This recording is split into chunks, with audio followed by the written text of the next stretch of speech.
கிஸ்தி, திரை, வரி, வட்டி.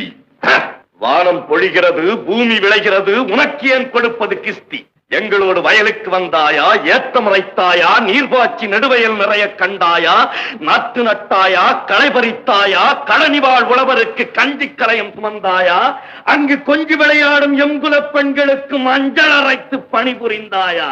அல்லது நீ மாமனா மச்சானா? மானங்கெட்டவனே, எதற்கு கேட்கிறாய் திரை? யாரை கேட்கிறாய் வரி? போரடித்து நெற்குவிக்கும் மேடி நாட்டு உழவர் கூட்டம் பரங்கியரின் விடலையும் போரடித்து தலைதனை நெற்கதிர்களாய் குவித்து விடும். ஜாக்கிரதை. துடிக்கிறது மீசை. அடக்கு அடக்கு என்று நட்பு நாடி வந்த உறவு முறை தடுக்கிறது. என்ன மீசையை முறுக்குகிறாயா? அது ஆபத்திற்கு அறிகுறி. உன்னை சிறைப்பிடிக்க உத்தரவிடுகிறேன். மானம் மடித்து விடவில்லையடா மரத்தமிழருக்கு. மடியிலே கை வைத்த உன் தலை உருண்டு போகட்டும்.